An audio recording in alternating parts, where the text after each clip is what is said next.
જય શ્રી કૃષ્ણ, જય માતાજી ફ્રેન્ડ્સ. કેમ છો બધા? તો આજે 11 છે અને આપણે બનાવવાના છે સાબુદાણાના વડા.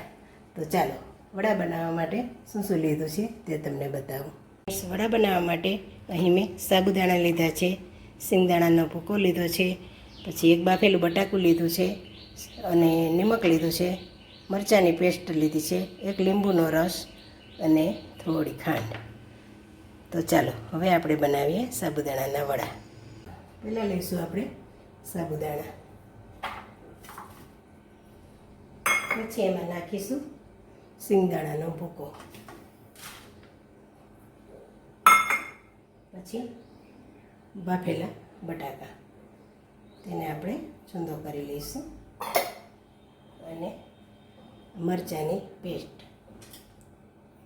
તીખાશ માટે અને ખટાશ માટે લીંબુનો રસ, અને થોડી ખટાશને બેલેન્સ કરવા માટે ખાંડ. તો ચાલો હવે આપણે આને બધું મિક્સ સરસ કરી લઈએ, પછી આપણે વડા બનાવીએ. સરસ જેવું મિક્સ થઈ ગયું છે. આવી રીતે મિક્સ કરી દેવાનું, સાવ લોટ બાંધીએ એવું નહીં કરવાનું. આવી રીતે છૂટા છૂટા સાબુદાણા અને બધું મિક્સ સરસ થવું જોઈએ. તો ચાલો હવે બનાવીએ આપણે વડા.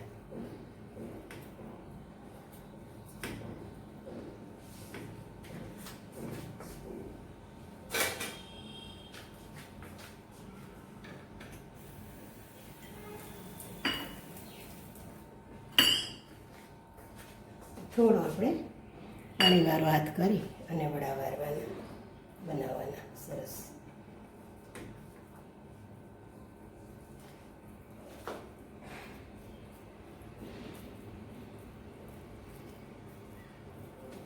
આવી રીતે સરસ ગોલ વળી જાય પછી થોડું આપણે હથેળીથી આમ પ્રેસ કરી દેવાનું, મસ્ત ગોલ. જેવા તમને જેવડી સાઈઝના જોઈએ એવડા બનાવવાના. તો જો ફ્રેન્ડ્સ, આવી રીતે આપણે બધા જ વડા વાળી લઈએ. તો ફ્રેન્ડ્સ જો આપણા વડા બધા વળી ગયા છે. હવે આપણે આને તળી લઈએ. તો ફ્રેન્ડ્સ ચાલો ગેસ પેટાવીએ અને તેલ મૂકી દઈએ તળવા માટે.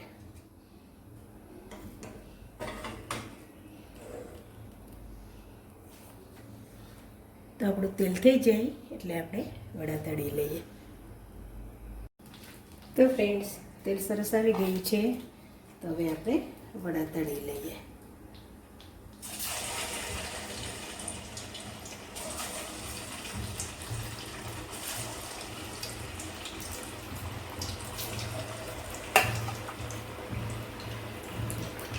ગેસની ફ્લેમ તો આપણે ફાસ્ટ જ રાખવાની, બહુ ધીમી નહીં કરવાની, અને થોડી વાર રહેવા દેવાના, પછી હલાવવાના, પલટાવવાના, એટલે સાબુદાણા આપણા છૂટા ના પડે.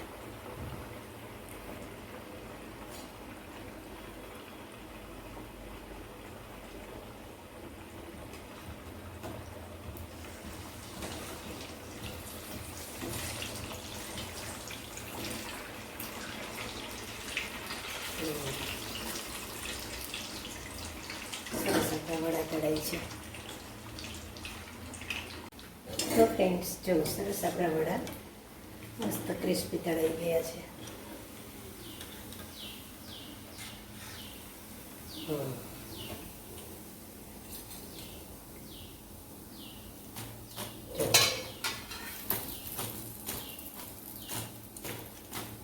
જો તમે જોઈ શકો છો મસ્ત તળાઈ ગયા આપણા વડા. એ રીતે બધા જ વડા આપણે તળી લઈએ. તો ફ્રેન્ડ્સ આપણા સાબુદાણાના વડા બનીને રેડી થઈ ગયા છે. તો ચાલો સાબુદાણાના વડા ખાવા. કોને કોને ભાવે છે કમેન્ટ કરજો. જય શ્રી કૃષ્ણ.